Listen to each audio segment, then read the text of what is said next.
Right, hello, good morning, and welcome to the show. This is Good Morning Ghana live on Metro TV. It's a Thursday, the 4th day of July 2024. By His grace, we're alive and we're here. We're at another edition of the show. Our gratitude will go to Most High God for the rare privilege of being alive and, of course, the opportunity of having another conversation around the top stories making the rounds here in Adia Republic. I'll let you into our panel for the morning's conversation shortly. But let's take a look at the front pages of our newspapers. Daily Graphic. Anti-gay bill suit. Speaker surprises Supreme Court. Introduces fiscal impact analysis. Conduct extensive consultations on free SHS bills. Stakeholders. Herbert Krapah nominated Minister of State at Energy Ministry. Galamsey impact. Experts call for decisive action to save nation. Failure to answer audit queries to attract sanctions. Audit agency warns. Consider national interest first. Majority leader to political actors. And there's a special supplement on the American Chamber of Commerce. The Ghanaian Times. Clock sack strike halts work. Public offices empty. Members demand implementation of new salary structure. EU grants Ghana 32 million euros to develop pharmaceutical industry. Africa-Europe partnership in mining sector key to meeting the UN SDGs. Lands Minister. Man allegedly tied to tree set ablaze till death. Assembly member, 5 others grabbed. Daily Guide. Anti-LGBTQ bill. Supreme Court decides applications July 17. Nana elevates Herbert Krapah to Minister of State. Ochinini calls for environmental stewardship. Courts have no business in our work. Speaker. 3 shot dead at Barnier Krom. The New Crusading Guide. NPP fights Mahama over post-service emoluments. Lands Minister advocates robust partnership in mining sector between Africa and Europe to meet SDGs. Finance and Housing Ministries collaborate on housing incentives. Baumia's VIP choice solid. Professor H.S. Ikanku. La Homowo in limbo as Asafo. Youth express displeasure over injustice. I have not threatened Adam Bonner's family. Iyoko Boss. The Insight. Why Republic Day? What Osajifo Dr. Kwame Nkrumah said on Ghana's Republican status on July 1, 1960. Dr. Tony Edu outlines history of incompetence, mismanagement under NPP from Buzia to Akufo-Addo. NPP group kicks against Napo's nomination as Bawumia's running mate.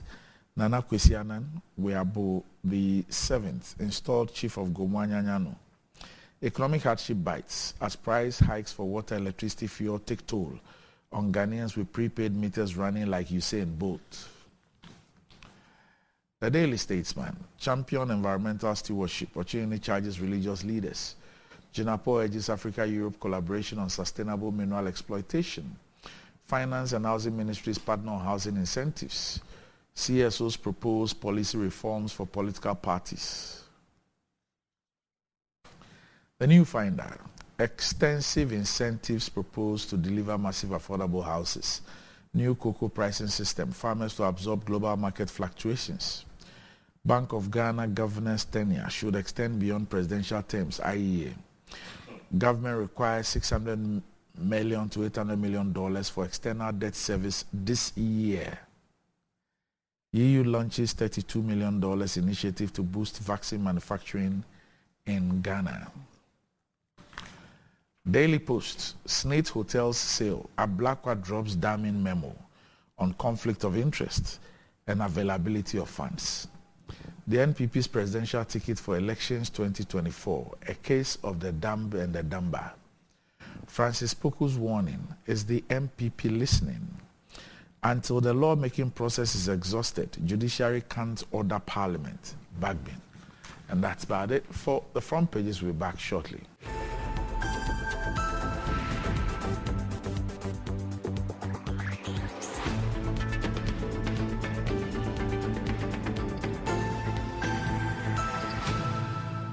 Right, welcome back to the show. If you just joined us, this is Good Morning Ghana live on Metro TV. With me on the show this morning, I have the Honorable Minister for Tourism, Arts and Culture. And he's also the Member of Parliament for the 2nd D constituency, the Honorable Andrew Ejapa Mensah. Honorable, good morning. Morning, my brother. Also with me on the show this morning is the Honorable Member of Parliament for the Ningo Pram Pram constituency. He's also the Deputy Ranking on the Communications Committee in Parliament. And there are a lot of things happening in that area. A lot of things happening. Just this morning I'm hearing about some things with respect to Ghana Web and all that. But Honorable Samjos, good morning. Morning, Manche. Manye. It is well. It looks like both of you are using my designer. Yeah. Okay. We Harmony threads. Yeah. Oh, is that so? Yes. I can tell. This was a gift from a friend of mine who lives in Lagos. Okay. Okay. Yeah. Okay. All right. Dr. Josh. Okay. Yeah. Ronnie. Yes. Communications. Plenty matter. SMP from 5G to what. The latest there, Ghana Web. Who has asked you any question? He asked me. He asked a question. I only pass a comment. But me, I'm also passing a comment. I'm also just passing a comment. Why you seniority first. Let me go to the minister. Let the minister speak. Comment. You are opposition man. So you keep opposition quiet. to the left. Keep quiet. Keep quiet. Governing party to the right. Let the 4 months. Well, 4 months. the good people of this country will decide. Everyone. God. God has decided. You think so in your favor? Well, Let me start. He's had a crisis. Let me start with the minister first. Okay. Okay. So bide your time. Yes. Bide your time. Yes, Doc. Honorable Minister, Radhi, what's going on? it's good to be here as always, and let me take the opportunity to wish our viewers good morning. Yesterday, the rains did some havoc in some parts of my constituency. Oh, yes, at Diembra. was it that heavy there? Yeah, it was, I'm told. I was in cabinet for most part of the afternoon. Okay. And so later on when I closed, I was heading home, was when I got notification. So in some communities, it's really a perennial matter. Okay. And largely, I'm told, because of the location. So that if it's right by the coast, so the drains that come from the communities all converge at that enclave. So if it the raining coincides with the high tide, then the water can discharge into the sea, and so it spills over into the community. And all through the years, something that happens on a year-by-year basis. But there must be an engineering solution. The hydrology people have indicated that probably will have to be relocate the community. But that's the difficult part. That's the difficult part. Yes, when people have lived in a community, I'm sure for decades. It's difficult to move them. But we'll see how we can support them to cope with the situation that before them yesterday. My commiserations, and I'll be going back home tomorrow at dawn, so necessarily have to pass by there to go and see. Your budget has to be adjusted. Contingency. Good morning to my good friend Sam. We haven't met in a while, strangely. I'm not sure we've met this meeting of Parliament, because the task is becoming more and more intense. So my own attendance in Parliament, this meeting hasn't been the best. Because of your ministerial responsibilities. You know, by the time I realize the day is over, and there's a lot that based on your little experience, would you support the view that, and it's a view, let me just disclose my bias, it's a position I hold. I've even said publicly that the day that happens, I would consider running for Parliament. That, is it 71 or 74? Which one says that majority of ministers must come from Parliament? It's 70 something. Yeah. Do you support the view that that particular clause ought to be amended? Well, 74 is diplomatic It's 70 something. Yeah, 78. Okay. 78. Andy, I mean, two things. You can adjust the time that Parliament actually sets to deal with that situation where ministers of state are also members of Parliament, because that's what pertains in UK. Okay, every minister of state is a member of Parliament, and there are no issues, or that you keep the time that Parliament sits, and as it were. That's the parliamentary system. Yes, we practice what we call the hybrid, which is a fusion of the presidential and the parliamentary. Okay. Is it not a hybrid to the extent that majority of ministers are MPs? Well, beyond that, I don't see. But beyond that, we still try to do. That's the uniqueness of our hybrid, separate and distinct from the British system where everybody is a member of Parliament and a minister of state, and in the US where there's a presidential and members of government are not part of the legislature. Yeah. And so it served us well to some extent. But there's a difficulty sometimes with the management of time. And so what, for example, the UK have done is to make parliamentary sittings later in the day. So, for example, if Parliament was sitting from 4, say, then you can execute most of your assignments in the ministry during the course of the day and go to Parliament. So in that case, we have let's say 275 MPs. Yeah. Okay. So assuming 75 are ministers or deputy ministers, must their work be the reason why the 275 must work from afternoon? Well, it's an institutional decision that we have to take. Of course, borders on our constitution. I frankly don't have any issue either way. Okay, if it's completely diffused from each other, people will go in and do. There are people like myself who believe that it will make Parliament more assertive. Yeah, possible. Okay. Possible. I'm sure the framers of our constitution had good reason why they put it together to try and create some, if you like, synergy between the two institutions and make governance effective.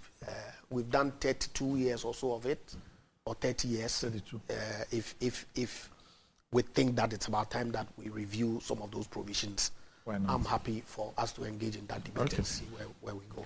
Tourism, arts and culture, anything new happening? Anything we should know or hear about? Nothing exactly, except that, there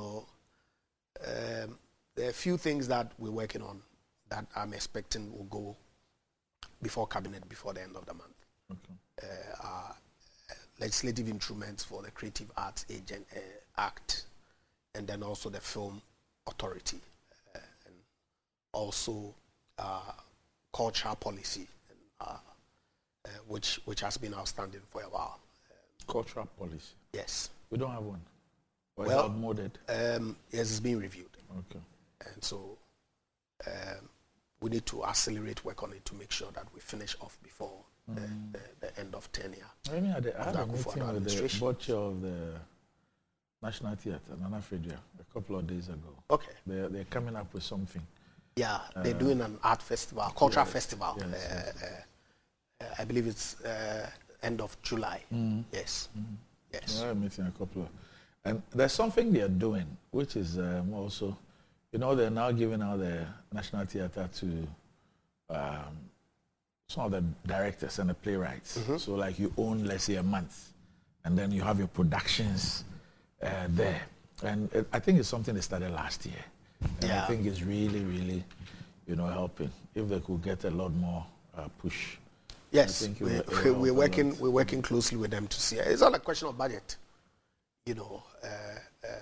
Budget already has been done for the year 2024.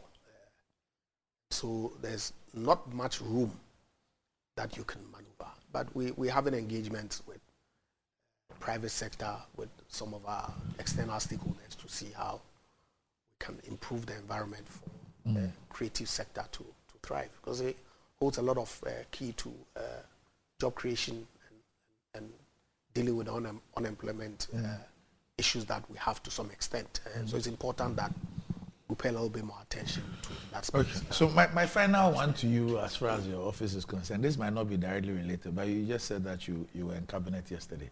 So you're a cabinet minister. Yes. You were at the energy ministry. Yes. The energy minister, once your national council today and your NEC approve of, will become the running mate of Alhaji Bawumia. Now we're reading that Herbert Krapah, who's a deputy minister, has been nominated as a minister of state. Yes. Is it in anticipation of a resignation by the minister as Minister of Energy in view of his role as running mate, and the fact that the president does not intend to appoint another minister or cause another cabinet minister to have supervisory responsibility over the energy ministry? That is why we're having this elevation. I'm not in a position to confirm whether there will be any resignations. Okay. But obviously, if Dr. Prempeh's function as running mate, by the grace of God, if National Council approves him today, and I don't have any cause to see why they will not. Because there's been a lot of engagement, as far as I know, to try and build consensus around the flag bearer's choice. And so I'm already in my celebratory attire, as you can see. Oh, that's the reason for my white. Okay.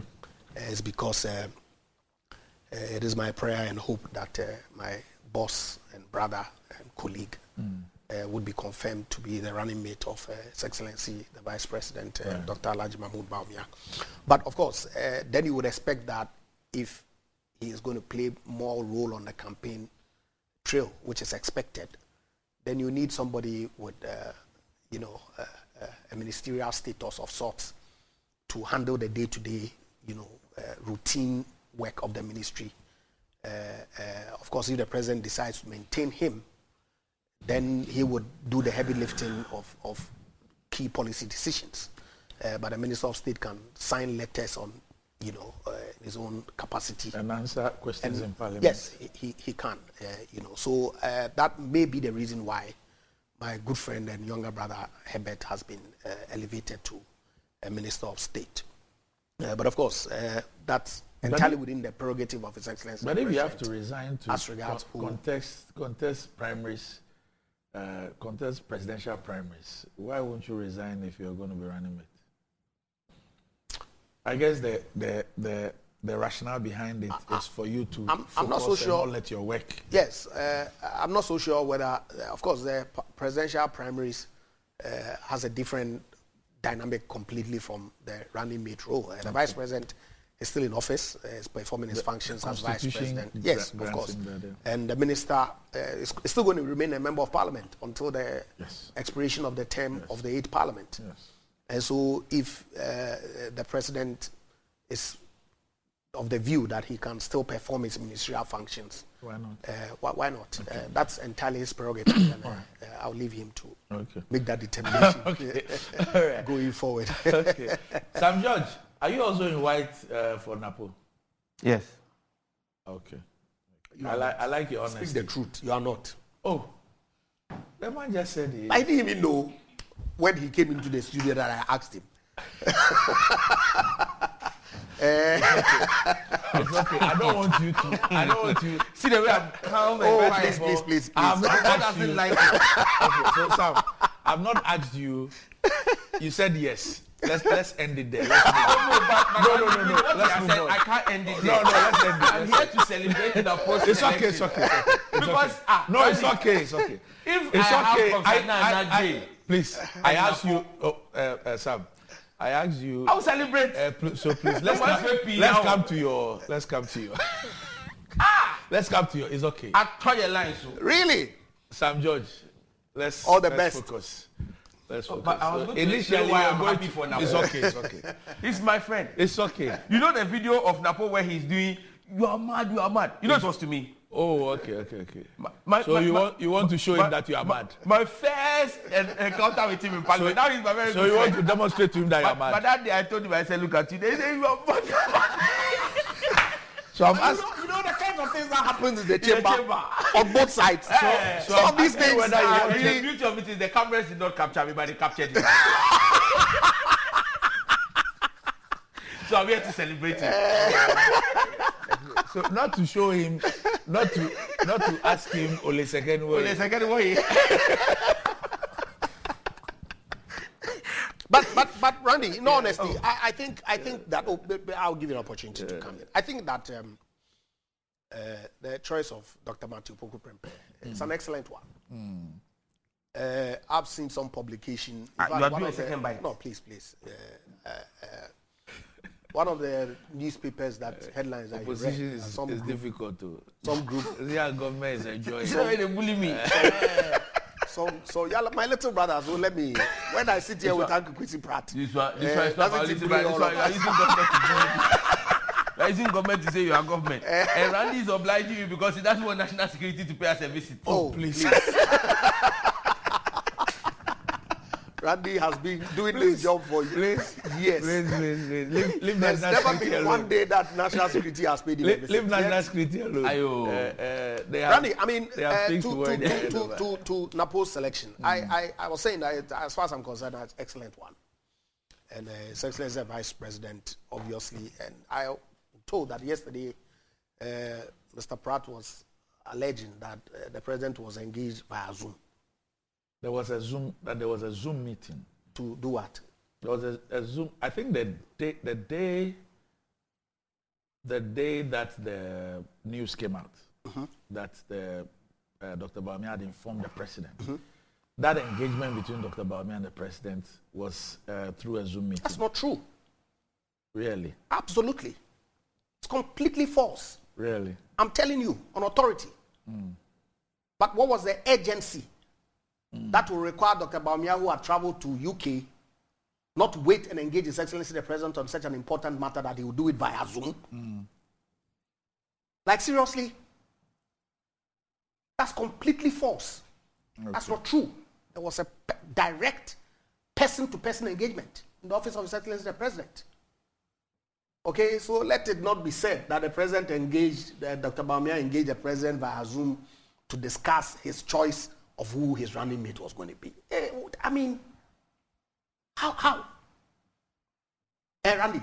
No, I'm coming. But I was saying that I think that it was an excellent choice. I've worked with Napo closely for 3.5 years. I know his mettle. I know his competencies. I know his attitude towards work. I know his person-to-person relationships.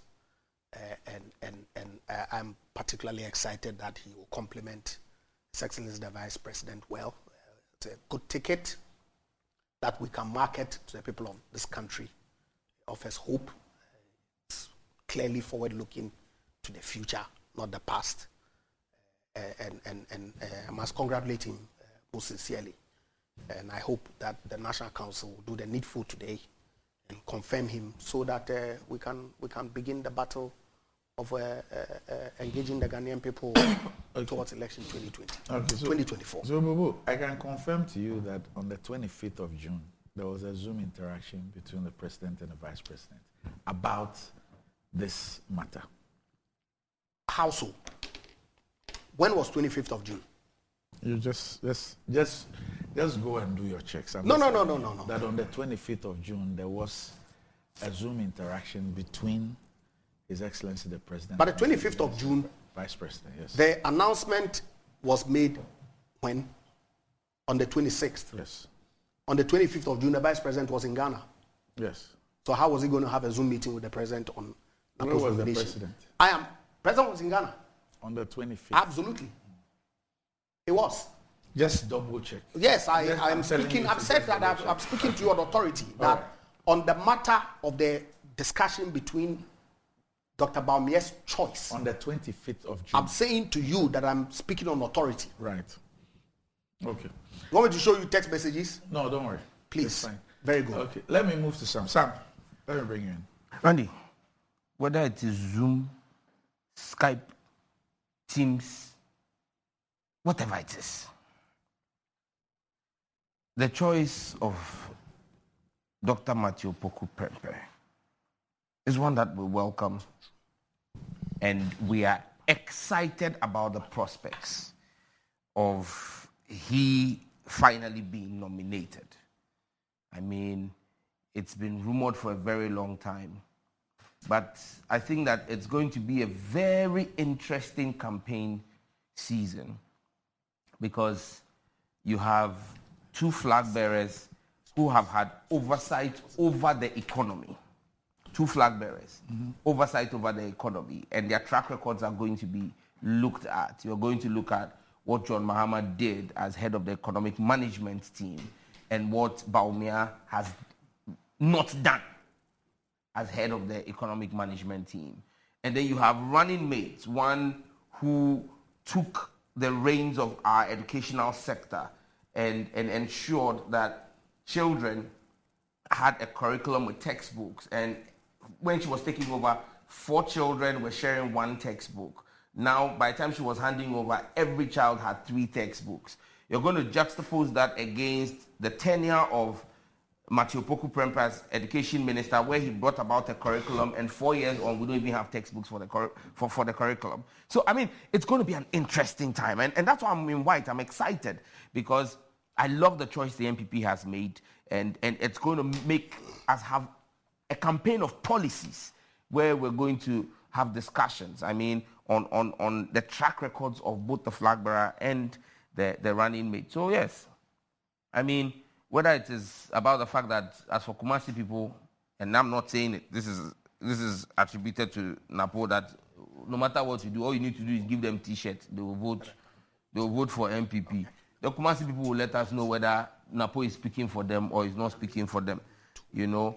As to whether the people of Keita deserve to have some allocation, and my mother and very good friend Dad Gomashi, Mama Gawa, her people in Aflao, when they were affected by tidal waves, and a push was made by Parliament to make sure that some contingency fund was made available. Whether the people of Aflao are Ghanaians or the people of Keita are also Ghanaians and deserve it, and Napo's opinion that he would oppose such funding because similar had happened in his constituency. I mean, we're going to have an interrogation of the issues, you know, whether when Metro was running Good Morning Ghana on generator, whether you had developed your own Doomsaw timetable. I mean, we'll get to all of those and see how.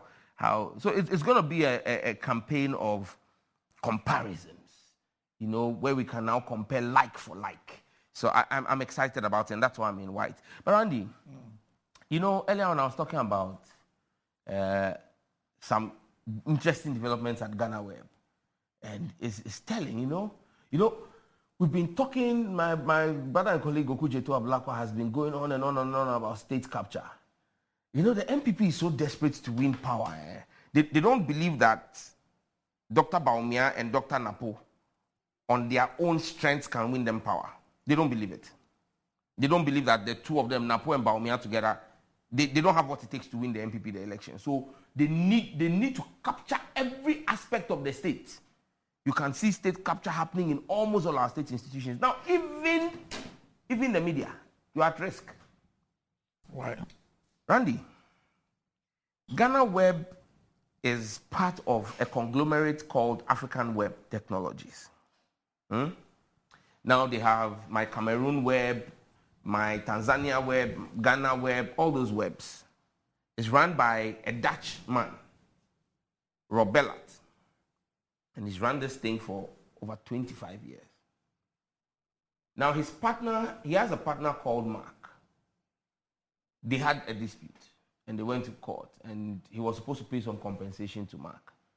So he decided he wanted to get some investors to hold shareholding in the company so that he could use that injection of cash to offset whatever damages he had to pay his partner. So he asked people around, and now the MPP has literally kicked him out of the company through one of our colleagues in Parliament. You mean they have bought it? Somebody, you mean that somebody whose NPP has bought his shares? Is that what you mean? In fact, he and you see, I'll let you understand. It appears to be that he was looking to sell part of his shares in the Africa Web Development, Africa Web Technologies. Now, the people here who were negotiating for him decide to go behind him, and instead of it being Africa Web Technologies, go and transfer shares of Ghana Web, because Africa Web Technologies has no value for them. You see, why am I saying this? Ghana Web is seen to be a very neutral platform for news in Ghana that carries both NDC and MPP opinions. Now, what they've done, and I have this letter. This is a letter dated 25th of June. Okay. The same day there was supposed to be the Zoom between Dr. Bawumia and what is the point you want to make with the letter? Our colleague in Parliament paid 1 million euros. No, please. To buy Sam George. Randy, Sam George. Let me finish. Yes. You've not heard what I'm saying. Yes. I said our colleague in Parliament. Yes. On the MPP side. Yes. Paid 1 million euros. Yes. To take over Ghana Web. Yes. Has installed his wife as now the managing director, the CEO. Yes. And his wife's brother. Yes. By name David Entry. Yes. As now the managing director. What is wrong with that? It's important that Ghanaians now know. Yes. That Ghana Web is no longer that objective mouthpiece. And I'll tell you why. Since this acquisition, and even Rob in his letter, and I'll read his letter. That's the CEO. So Sam George is a politician. I'll read Rob's letter to you. Portions of his letter.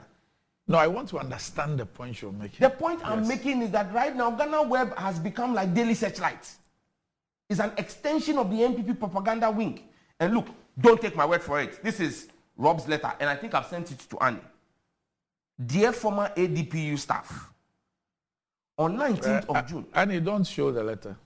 On 19th of June, I requested Matilda Nate in my capacity as the legal owner of ADPU to hand over assets of ADPU to a newly appointed director of ADPU. Who is this letter addressed to? All staff. It's a general letter to all the staff. Staff of the Africa ADPU, which is the parent company of Ghana Web. ADPU? Yes. What's that? What's ADPU? Okay. Now, let me just read. Under my stewardship, ADPU supported the principles of GhanaWeb.com being a neutral and objective medium. I am afraid GhanaWeb.com will now digress into a mouthpiece of the MPP, obviously with the intention to let the MPP win the 2024 election. This approach cannot work because GhanaWeb.com will lose the patronage of the NDC voters, but yet it is being implemented by Mr. Entry and the disloyal former management team of ADPU. You can confirm that this is the letter I'm reading. It's not my words. Oh, I can confirm that you are holding a piece of paper with a signature on it. Okay. But because the words I read are from it. I don't have a problem. The words I read are from it. The man is not blank from cross-examination report because he has not been caught in a while. I'm surprised at this man. I've shown you the letter. Randy. A piece of paper with writing on it. Important Ghanaians now. No letterhead. Nothing. That is important Ghanaians know. Maybe it's a memo. Oh, this is a memo. Yes, it's to the staff of ADPU. It's an internal memo. Bracket former ADPU staff. It's an internal memo. What does it even mean? Okay, when you don't understand, I'll explain to you. My comprehension so is what bad. You are saying is it's unbelievable. Because Ghana Web, tell you. Yes. The Ghana Web carried out an interview with Fifi Abikwete. Okay. Where he did a damning expose on government. Ghana Web's new CEO, David Entry, MD, David Entry, has directed that should not be played until they get a response from the MPP. That's not how Ghana Web used to operate. So I'm just saying that people should now go back since middle of June and go and look at the headlines on Ghana Web. You will realize that Ghana Web is no longer the Ghana Web it used to be. It is now a mouthpiece of the NPP. And I'm stating this for the record because we will get to that place where people will begin to cite Ghana Web It's no longer the old Ghana Web. Management has changed. If you want me to name the MP who's bought it, I can name him. No. Randy. Unless I see. I have named his brother-in-law. So anybody who knows him. I'm saying that. He's a medical doctor. Until I see the. He's a medical doctor. Unless I see. Very thick and tall medical doctor on the It's side. okay. Randy, it's okay. you see, this propaganda, you'll be exposed. Exposed at what? Oh, wait. He's not bought it? But if assuming without admitting, because I don't know. So you don't know that somebody is bought You used Ghana to be the Web. vice chairman of the committee on communications before he left. What's your big? What is your big deal really? And what is the big deal about it really? You are capturing state media or public really? media. Yes. TV3. But this is a private. Oh, Randy. Ghana Web is a private. Yes, but now they are capturing it. You but what's wrong with that? And you should let people know That what? that it is no longer the objective mouthpiece. But Ghana Web has always been private. Yes, but they have always run a neutral policy. And I'm telling you that the interview with Fifi Kwete that was conducted on the 18th of June, why have they not published it up till now?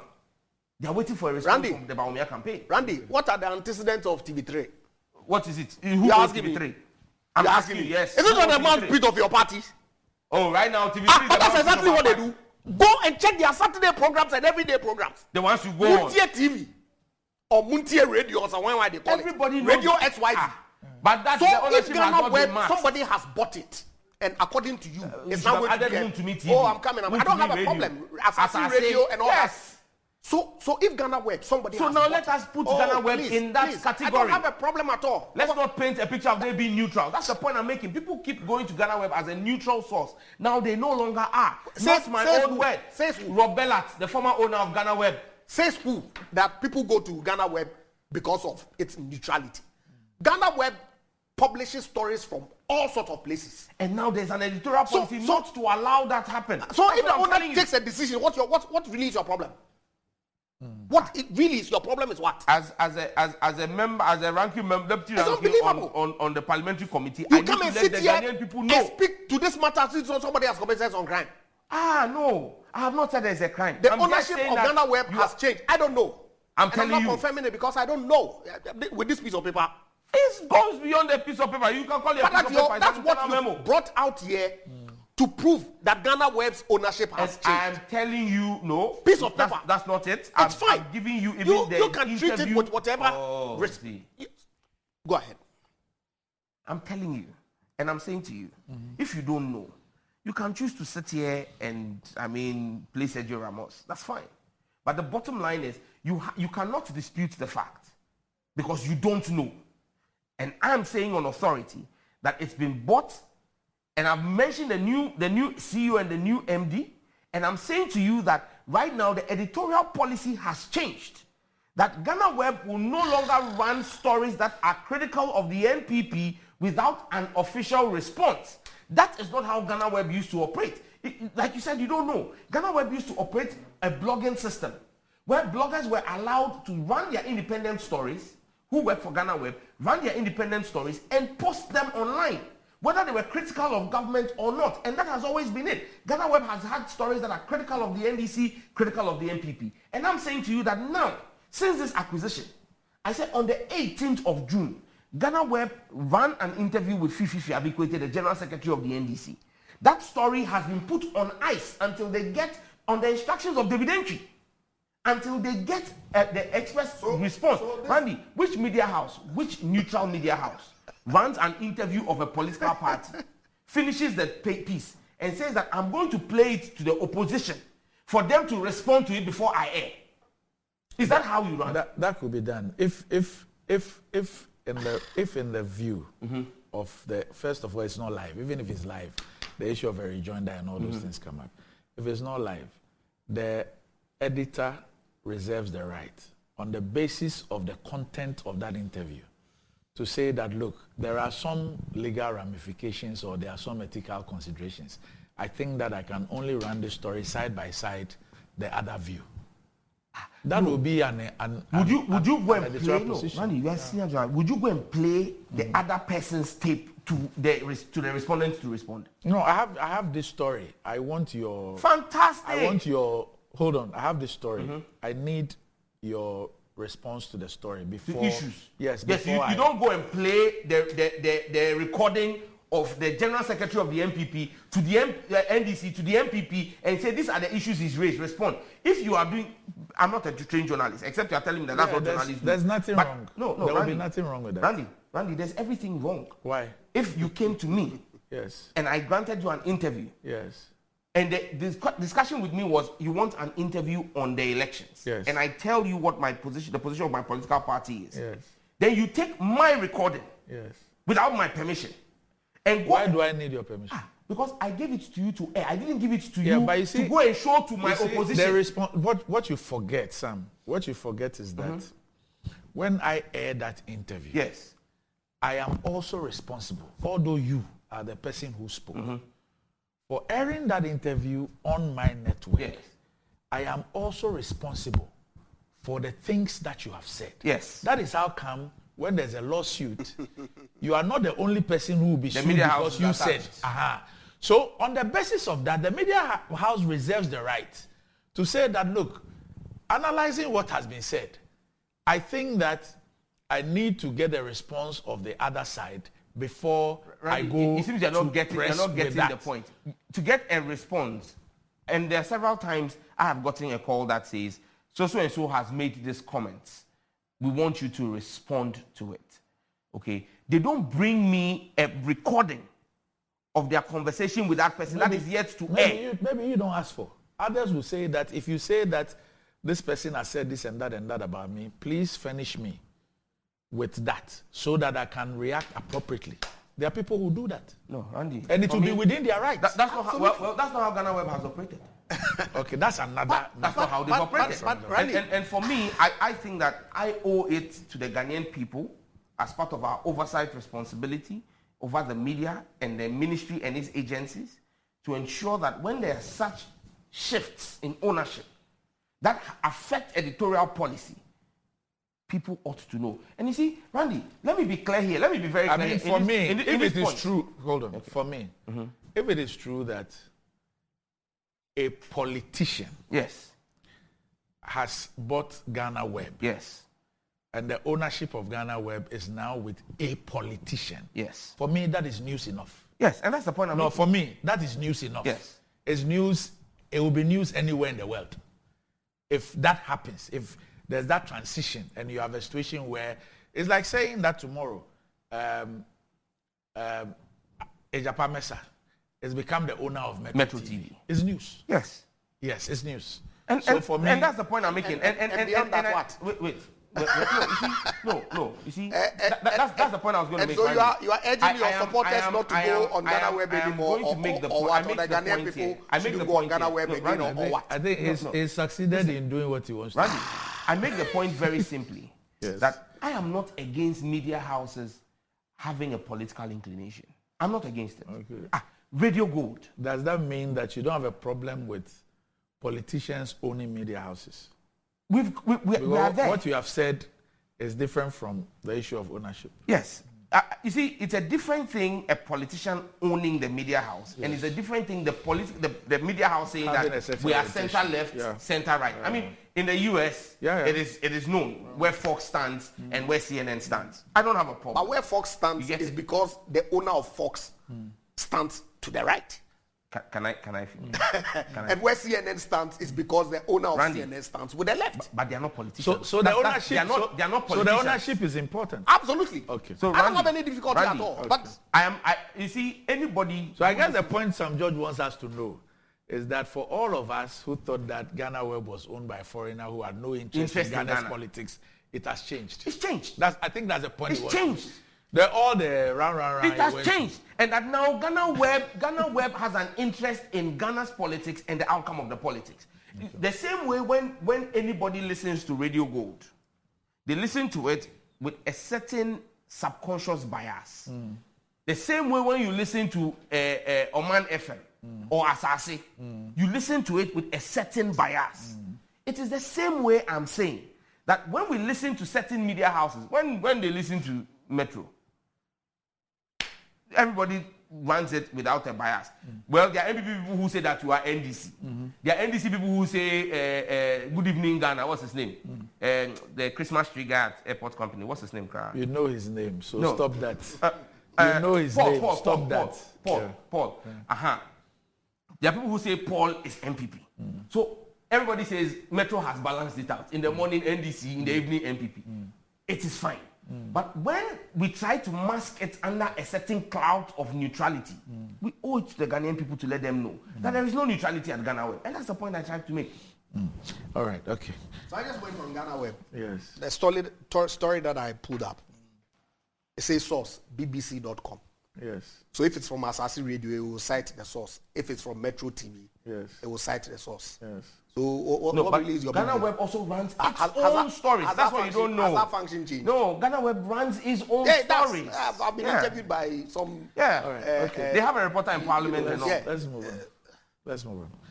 So if you're thinking of getting a toothpaste that will take care of the entire family and save you some money, the recommended family toothpaste is KEL 360 toothpaste. It's approved by the Food and Drugs Authority. KEL 360 toothpaste provides you and your family with all-round dental protection throughout the day with freshness. KEL 360 toothpaste is good for kids, children, and adults. Let your family be a proud family when they step out by constantly using KEL 360 toothpaste. KEL 360 toothpaste brightens your teeth, prevents cavity, and with its cool mint gives you fresh breath throughout the day and protects the gum from decaying. For consistency and quality, use KEL 360 toothpaste. It is another product from Samara Company Limited, producers of Sasos, available in all supermarkets, malls, and provision shops. Call Samara Company on 0246 864798. KEL 360 toothpaste, happy smile. Enjoying the fruits of your labor is as important as enjoying the mansions of your labor. The pains of climbing the stairs when not exercising could be challenging for all ages, but worry no more. Lift and elevators have got you covered with the best portable American pneumatic vacuum elevators on the market today. It's a simple self-supported elevator for both homes and offices, and guess what? It can lift your goods too.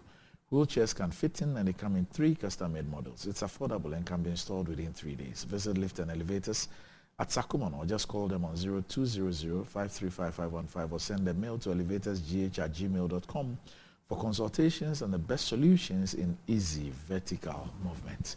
We'll take a break. When we return, the legislature and the judiciary. What's going on?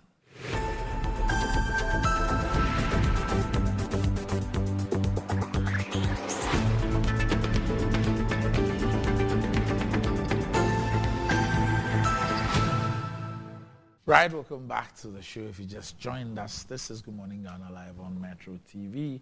So with me on the show, I have the Honorable Andrew Ejapa-Mensah and also the Honorable Sam Nate George.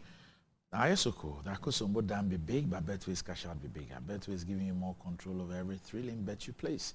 Enjoy the biggest and most reliable cash out in Ghana on Betway without any hassle. Sign up today at betway.com.gh. Terms and conditions apply. It's not for persons under 18 and is regulated by the Gaming Commission of Ghana. Betway, get way more.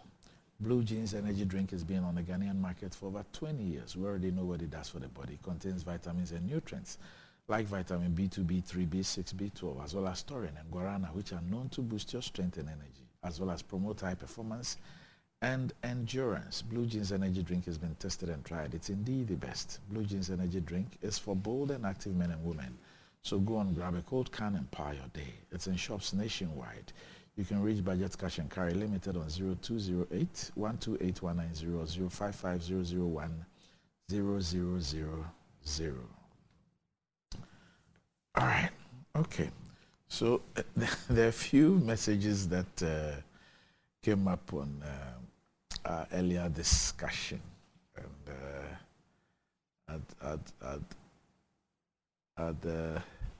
want to look at that, but Amin Tamale says, I'd like to remind Honorable Sam George that Al Jazeera had to seek the response of the presidency before airing the investigative piece on the gold saga.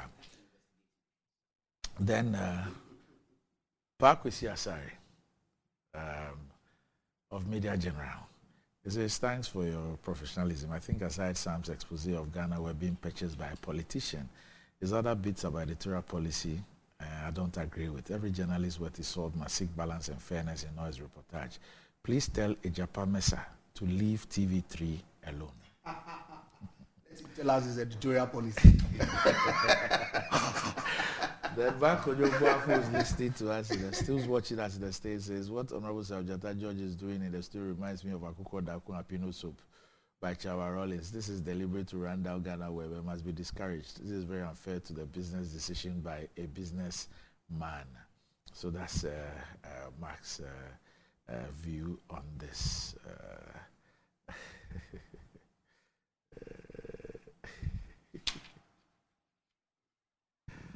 All right.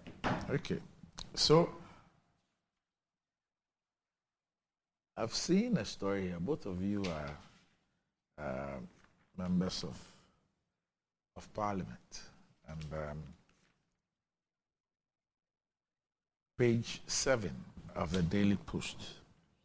So as the Speaker of Parliament, Alban Bagbin, says, it's not the business of the courts to pry into the conduct of Parliament during the process of lawmaking unless the House finishes its work on that particular legislation. He made the comment after the Supreme Court on Wednesday set July 17 to rule on whether to injunct Parliament from transmitting the anti-LGBTQI+ bill to the President or not. Lawyers for the applicants have contended before the Apex Court that Parliament breached the Constitution when it considered the bill, which is a private member's bill, without a fiscal impact analysis, and the Speaker also certifying that the bill did not impose a charge on the Consolidated Fund. However, Mr. Bagbin says, until the President signs a bill into law, the court should not entertain these suits. Quote, let it be known that when it comes to lawmaking, until all the processes in this House are exhausted, there is no business for anybody, including the courts, to consider, because the Constitution and the enabling legislation take care of all these challenges. So until it is a law and assented to by the President, the judiciary has no jurisdiction. The Speaker insisted that should his caution not be adhered to, the legislative power of Parliament will be diminished. Quote, we have to take this seriously, or else our legislative authority is being taken away from us by other agencies and arms of government. That should be resisted by this House, or else your being here is of no consequence. The law is very clear on this. Do you agree with Mr. Speaker? Well, to the extent that the legislative power of Parliament is enshrined in the Constitution, I believe in Article 106, it's very appropriate for him to seek to protect that power remaining in Parliament. But I'm not so sure whether the assertion that until the President assents to a bill, no other agency or institution can entertain any matter relating to that bill is right. Because you need to look at the circumstances and the facts that we are dealing with. Parliament has passed the bill. So let me read exactly what it says. Sure. It says that let it be known that when it comes to lawmaking, until all the processes in this House are exhausted, there is no business for anybody, including the court, to consider, because the Constitution and the enabling legislation take care of all these challenges. So until it is a law and assented to by the President, the judiciary has no jurisdiction. So nobody can challenge the procedure that Parliament is adopting. Nobody can bring any action until, of course, I mean, it's right that the judiciary's role is to interpret the law that has been passed by Parliament. But that's not the only function of the judiciary. It has wide powers, including powers of injunction. Let me ask your view on something. Sure. In recent times, even with this case around LGBTQI, there were earlier suits before the Supreme Court. And the Supreme Court's position, I'm summarizing, and if I'm wrong, please correct me. The Supreme Court's position was that it was premature for anybody to bring an action against Parliament because Parliament had not concluded their process. I think one of the persons... Amanda Odoy. Yes, has sent an earlier case to the Supreme Court, and that was the court's view in dismissing that application? At that point, what was happening? Parliament was actually deliberating on. Yeah, I think it was one of the bill. We're in the second stage. But that process has been exhausted. We've actually finished the debate. The consideration of the bill has been completed. Third reading has been done. It's the transmission to the presidency that somebody is seeking to stop. Is that not part of your legislative function? I'm not so sure whether the transmission, well, I should think that it should be part of it. Yes. But question then because until you do that, you have not finished your work. Well, Parliament has finished its work. The transmission is Parliament's work, not so. Well, that's administrative. I'm talking the chamber members of Parliament being the legislative body itself had finished its work. But if you don't after the third reader, so that's administrative. That's the work of the clerk. Okay. The work of Parliament. No, it's the work of the clerk. The clerk to Parliament. He carries the administrative function of moving the bill as has been passed to the office of the president. Okay, and that's what the interested parties are seeking to prevent. And are you suggesting that that is not part of the legislative function of Parliament? How is it so? Article 106 is clear, right? Yeah. So Parliament has finished its work. When the bill is laid, referred to the committee, first reading, second consideration, third reading is passed. The rest is administrative. But I'm saying that that in itself is within the purview of the court to make a determination whether that is an interference in the work of Parliament or not. So to suggest that... The Speaker says it is. So who will make that determination? The Speaker? The Speaker cannot make that determination. It's the court.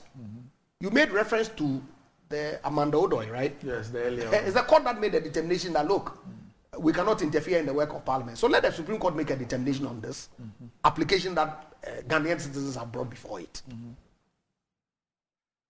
Is that not the proper thing to do? Yes. Yeah, so let's wait. So the talk really,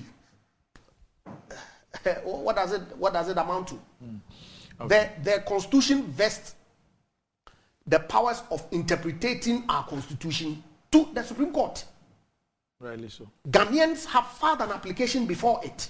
It is for the Supreme Court to look at the merits of the case and say, look, this is part of the legislative function of Parliament, and so I cannot inject.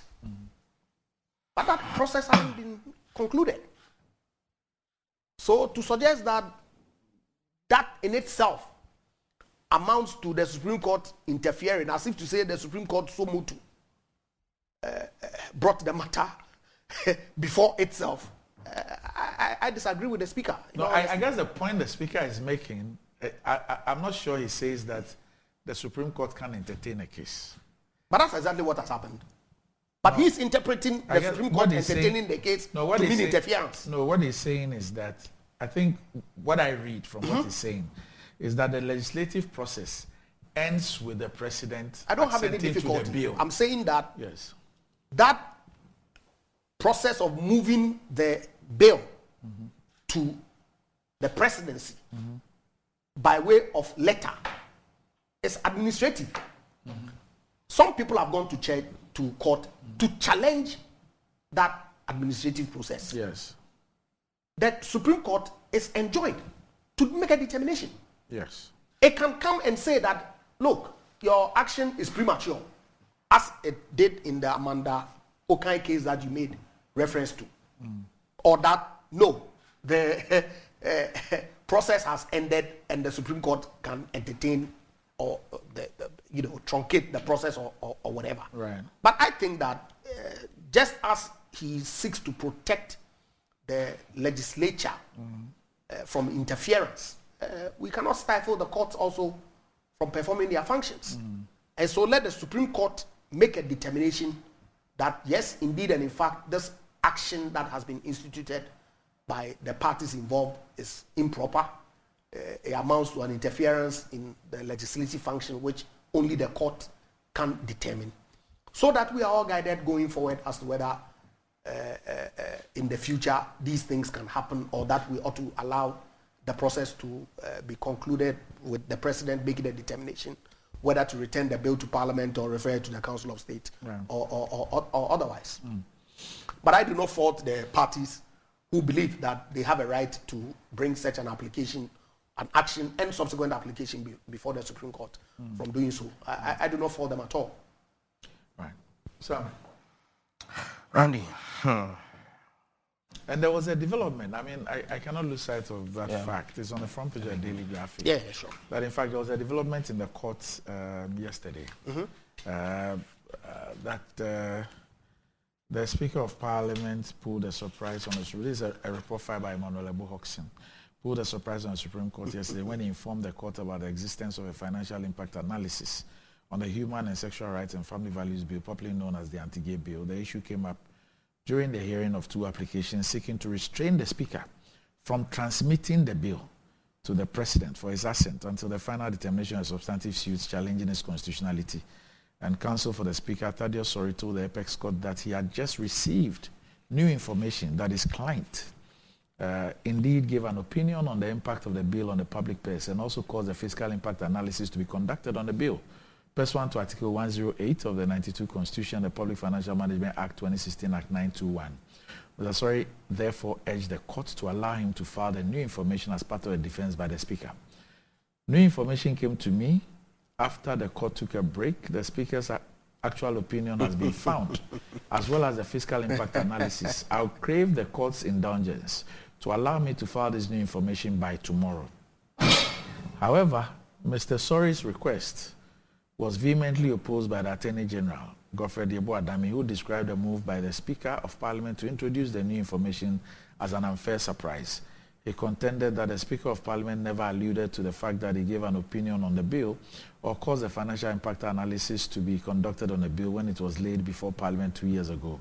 Again, the principal legal advisor to the government submitted that at all material times throughout the proceedings, the Speaker never made mention of the fiscal impact analysis or his opinion. This process by which the Speaker of Parliament is seeking to adduce this as evidence is very much unfair. Where has the evidence been all along? He has kept it to his bosom for 2 years when the bill was first introduced to Parliament. He now springs this as a surprise on all of us, the AG argued. And the CJ who presided over the 5-member panel was also not enthused about the timing for the introduction of a fiscal impact analysis and opinion on the Speaker on the bill. She says, I think you have to accept that this is very unfair. This case has been pending since last year, but you failed to introduce this information. Does it mean that researchers at Parliament are not that diligent? And she then directed the Council to file the new information in the substantive suits and not in the application for interlocutory injunction. The issue of whether or not the Speaker of Parliament gave an opinion on the financial impact bill would have on the consolidated fund, as well as causing a fiscal impact analysis to be conducted on the bill, are at the heart of the suits challenging the constitutionality of the anti-gay bill at the Supreme Court. So we're told that the court says that July 17th, but this is what happened yesterday. Yeah, I got to know about it yesterday. Okay. And it was really surprising that the Speaker of Parliament, who supports private members' bill, and rightfully so, indeed, it was Professor Michael Quay who sought to institutionalize the private members' bill regime, because in the past it wasn't something that was entertained, if you like. To have filed processes, legal representation in court, matter ripe for hearing when the expectation is that the matter is ripe for hearing when all processes have been filed. Knowing very well the criticality of this document that all of a sudden appeared in court yesterday, which in any event he was enjoined by the Constitution to have done before admitting the private members' bill, obviously should have been in his custody. It's surprising that it was never introduced in this matter until yesterday. And so I frankly do not see anything wrong with the decision of the Supreme Court, the AG's opposition, because the courts frown on surprise. It operates on the principle of full disclosure. And so whatever document that you seek to rely on ought to be disclosed, timeously, so that the opposing party can have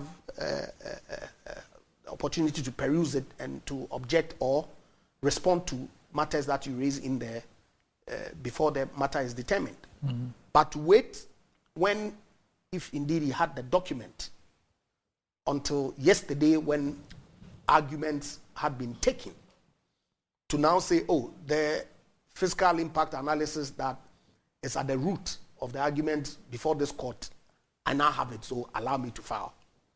I think it was very unfair on the part of the speaker and his counsel. In any event, I think that the court gave them an opportunity to then file it so that the substantive matter itself, which then will give the parties an opportunity to respond, we can deal with this fiscal impact analysis document as opposed to the interlocutory application stage where arguments have been concluded and the court was about to set a time for delivering its ruling that this document was sprung before it. So help me with something for the non-legal person. The position of the Attorney General, I'm talking about what will be decided by the court on July 17th. It's about the transmission of the bill to the president. The cease and desist matter, right? Yes. Okay. And the AG is on all fours with those who have filed a suit to say that... I don't think so. The AG is a neutral party in this. He only filed a public interest response. Of course, he is the counsel to the state. And so these matters necessarily, he ought to be made a nominal defendant. And so he filed public interest, if you like.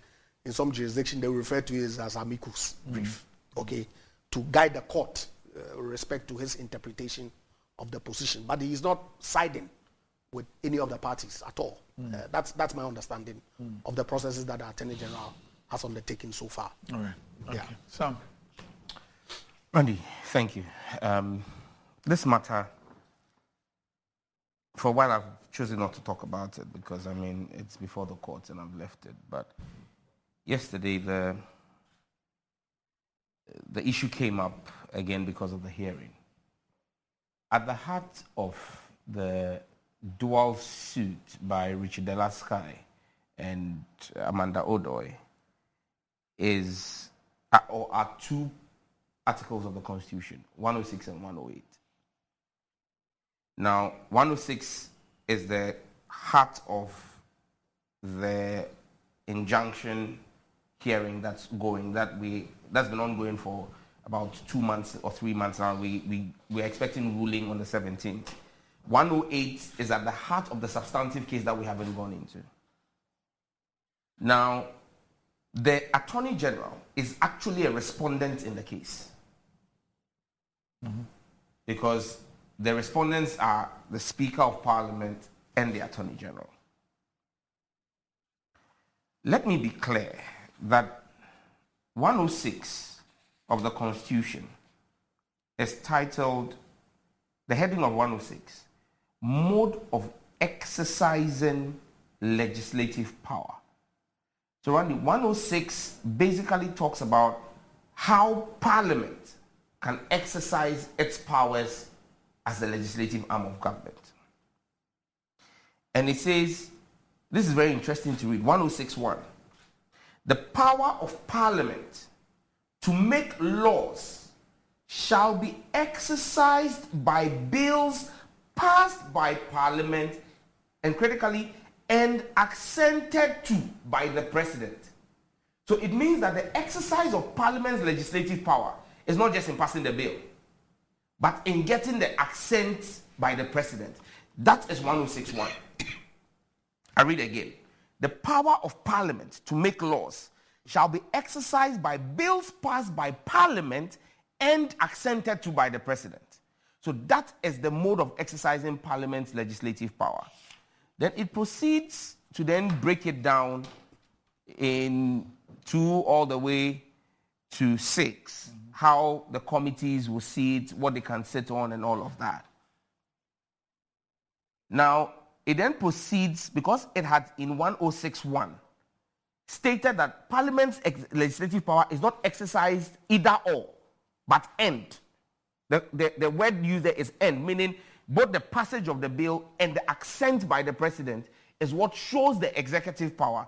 It then gives you the scenarios where the president may seek, as the executive, to interfere in the exercise of legislative power.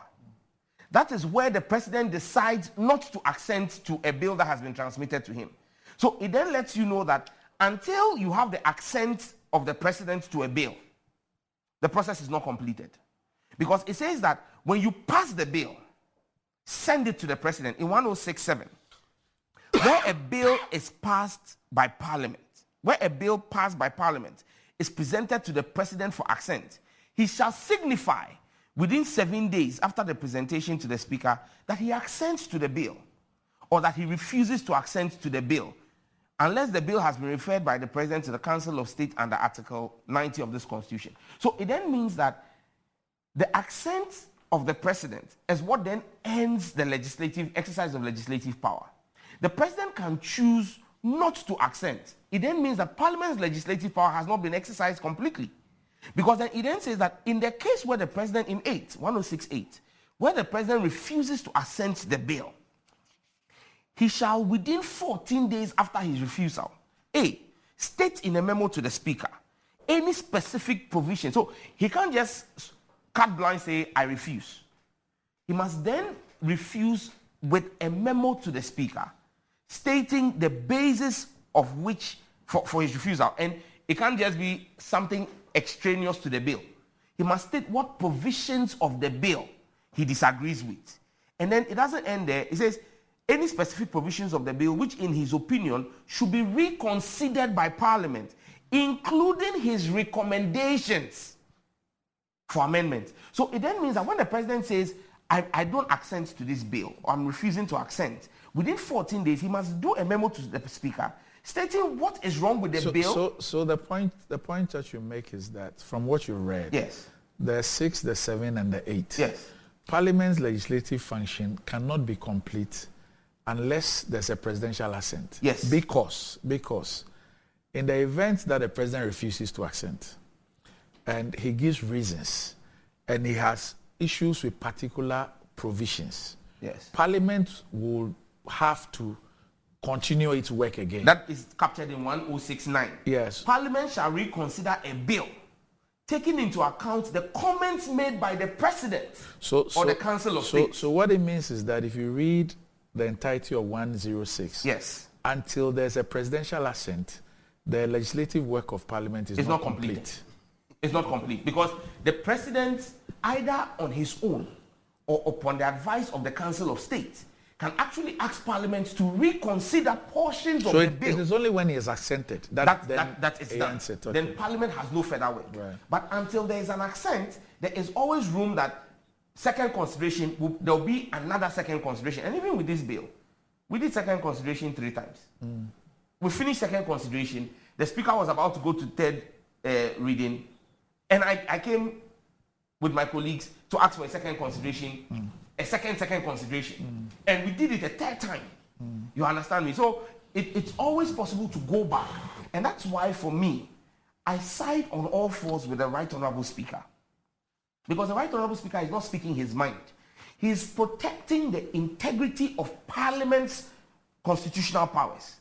And that's why many of us hold the view that in the first place, the Supreme Court, with alacrity, ought to dismiss this case and not even entertain it, because we have not completed our work. The Supreme Court must bear in mind, the judiciary, the Chief Justice, must bear in mind that she is stopped by the Constitution from entering into the arena of Parliament. And Bobo rightly stated it, that the role of the judiciary is to interpret legislation that Parliament has passed or interpret the Constitution.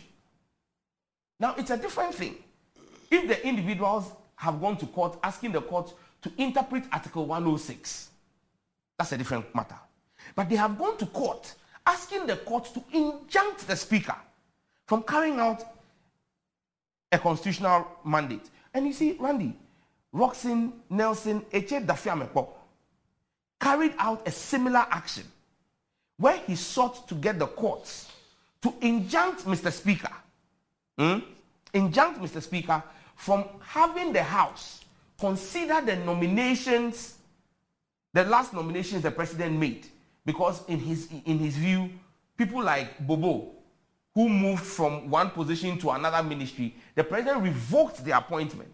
And so once he was renominating them, they ought to appear before the Appointments Committee of Parliament again. What was the determination by the Supreme Court in that matter?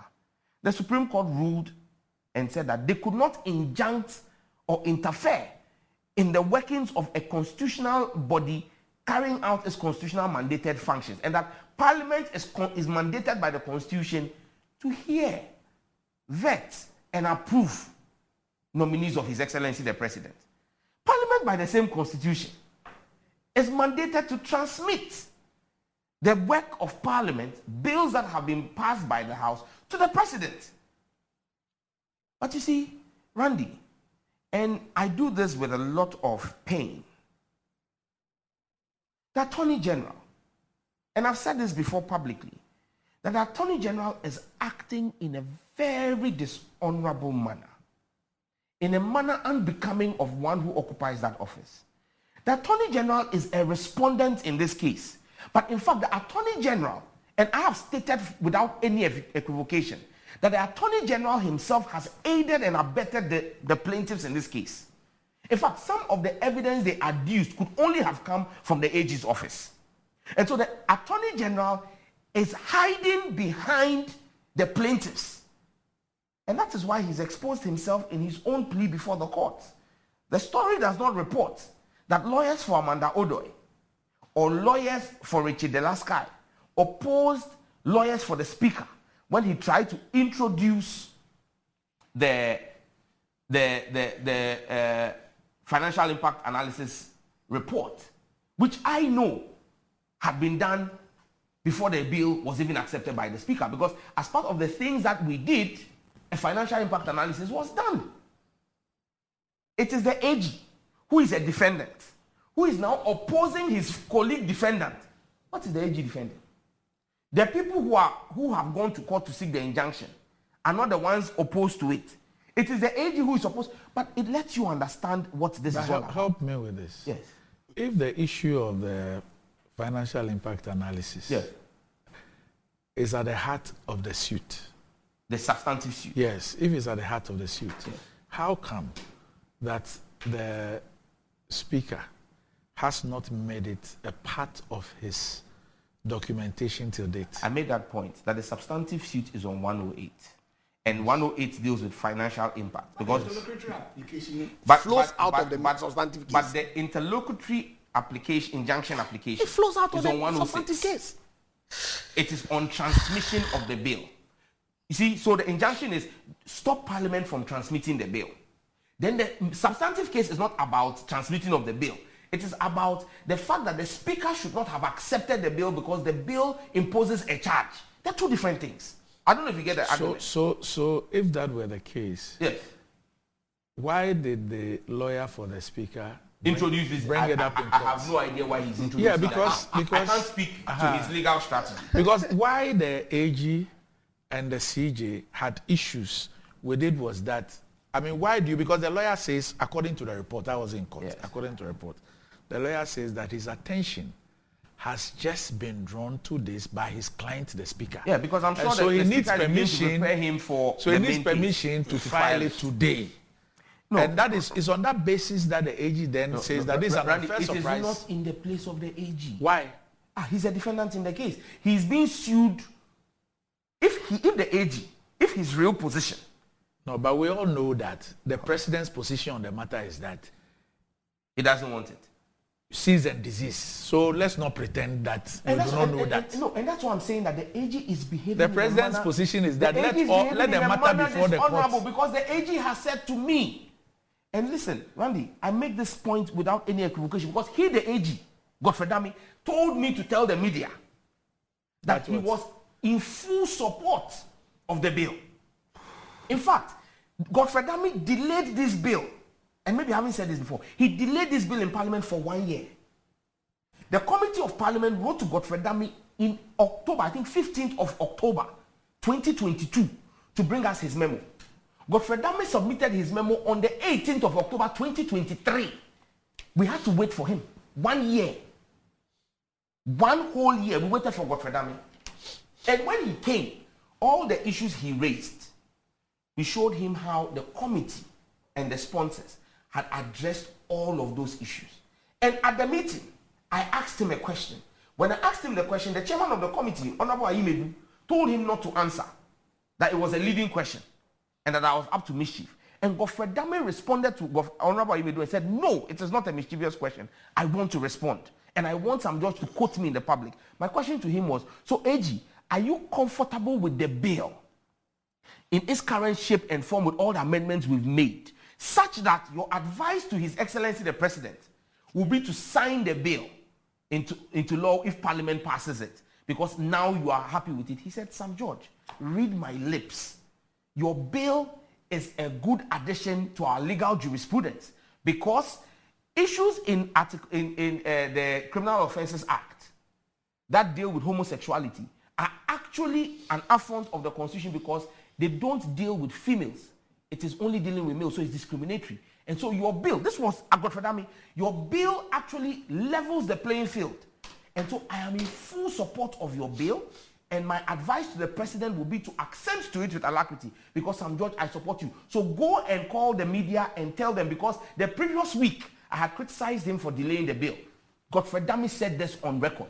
So I'm saying to you that Godfrey Dame, again, like we've seen in the Japa case, is speaking from both sides of his mouth, where in one breath he says that he supports the bill, in another breath he advises the President not to sign the bill, and now is in court acting as an impediment and leaking documents to Amanda Odoi and Richie Delasky.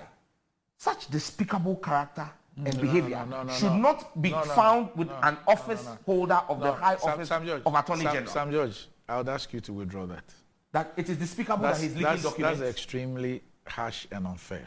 Withdraw that. Let me be clear. No, I'm not saying I won't. I just want to be clear. Yes. Are you saying that it is not despicable character for the Attorney General to leak documents? I'm saying that you're making allegations that I'm not in a position to substantiate. So to proceed to use those words against him are very unfair. I withdraw despicable, but I think it's dishonorable. That you are comfortable with. I'm not. It's very dishonorable, Randy. Because you see, an honorable person must be a man of integrity whose words you can take to the bank. Mm-hmm. But if you say one thing to your colleague man and your word is not born, Randy, if you tell me today that Sam, go to your constituency. He was talking about rain damaging things. Rain has damaged the oldest police station in Ghana. The oldest police station in Ghana is in Pampram, Lower Town. Yesterday, their roof got wrecked. The police commander sent it to me. Yeah, that's the first police station in Ghana. It's in Pampram, Lower Town, the charge office. I've had my guys go there. But if today... It's off the roof. Yeah, it's the rain. So I've asked my guys to go and work on it. But Randy, if you told me, Sam, from this show, go to your constituency, you get roofing sheets, I'll believe. You know why? You're a man of your word. When I became MP in 2017, 3 months into being MP, roofs of schools in my constituency got ripped. I came on your show and complained about it. And after the show, you told me, Sam, I will send you roofing sheets as my support. And you did. So your word is born. I take your word. I trust your word. I can't trust Godfrey Dame's words. And so that's why I say you are an honorable man. I can't say the same about him. Because his action and character is unfortunate. But for me, I think that where the Speaker stands is supported by the Constitution. Because if today the President has not received a bill from Parliament, how do you say we've completed our job? How is the Supreme Court going to interpret something that is not law? And that's why even yesterday, in a similar matter, when the Supreme Court is being asked to interpret perhaps a position that, and I hope I'm not being unfair to Ejapa, a position that Ejapa gives me the impression he holds, that the legislative work of Parliament is done to the extent that you have approved. Well, that's you don't get what I'm saying. I do. I agree. The position of the Speaker, as I read, and which is what the Speaker is saying, is that until the presidential assent is obtained, the legislative work is not done. Because if the president refuses to accept, and he gives his reasons as the Constitution says he should do, and even has issues with portions of the bill, Parliament is expected to work again on those things. So it is only the accent by the president which ends the process. And in fact, 1061 is clear on it. So therefore, you have a situation where, and I hope I'm correct or I'm not wrong, you have a situation where there are some citizens of the Republic who believe that the legislative work of Parliament is done. And the transmission, as Japa is saying, is administrative, is not part of their work. And so it is up to the Supreme Court to now say that, hey, the legislative work of Parliament, as we understand per 106(1) and all that, ends with a presidential accent. So the transmission is still part of that legislative function. So you cannot injunct them. Yes, and I think that eventually is what the Supreme Court will have to determine. Thank you. But the point I'm making is that we have precedents from the Supreme Court. Yes. With the Roxanne Daffy-Amepo case. Yes. Where they said we cannot injunct a constitutional body from carrying out its constitutional function. It's the constitutional function of Parliament to carry out legislative exercises. Yes. In fact, the transmission is part of it. It's part of it. In fact, that is why in the suit, the issue of the transmission is the Speaker who's being sued. Yes, not Parliament and not the clerk. Yeah. It's not Parliament as a body. It is not the clerk. It is the Speaker himself. You understand me? And so it's important that, and I've restricted myself to the 106 part because the fiscal impact analysis document now begins to speak to the substantive case as to we'll get there later. Yes. Because 108 says that the person presiding. So we'll get into all of that. But I will wait to see how the Supreme Court is going to rule this case, given all the precedents that they have set. You know, not just in the Ejapa case, but even with Amanda Odoi, where during the second consideration stage, she went to get an injunction to injunct Parliament from carrying out. But it wasn't granted. That's what I'm saying. That Randy, I'm saying that I'm giving you the precedents that has been set on by the Supreme Court in the last 1 year on the functions of Parliament. Right. I'm saying that Roxanne's case, they said they couldn't injunct Parliament. In Amanda Odoi, the same Amanda Odoi, when she went to Parliament, to the Supreme Court, whilst we were in the second consideration stage, they said Parliament is carrying out its legislative function. So they threw it out. I'm saying that, again, we will come to the heart of it, is the transmitter and approval or accent by the president or otherwise. Does it form the basis of Parliament's exercise of its legislative function? I hold the view that 1061 settles the matter. But we'll wait to hear what the Supreme Court will say. Okay. Ejapa, you want to say something? Oh, of course. Okay. You see, I'm surprised that some judge is going on the tangent of castigating the character of the Attorney General, making statements to the effect that he is dishonorable, he's not a man of his word, and all that. Of course, only you, the Attorney General, and your God can determine the truth or otherwise of the confirmation that he made to you, that go out there and speak and quote him. I wasn't there. Randy wasn't there. It's only you and him. So I leave it to you yourself to make a determination on that. I've tried to reach him to confirm, but he, I'm sure he probably is caught up in the middle of something that hasn't responded. But you see, Randy, this issue, as far as I'm concerned, is very simple. The Constitution makes the lawmaking function essentially dual. Parliament performs a part of it, and the presidency performs, the executive performs a part of it. Okay, and I'm not worried about whether the legislative function has been concluded or not. A Ghanaian citizen has brought an action. And by the way, for the record, I was on a committee, a Constitutional, Legal and Parliamentary Affairs Committee. I'm still a member of the committee. The reconstitution hasn't been we haven't done yet. The bill was supported unanimously by both sides of the committee.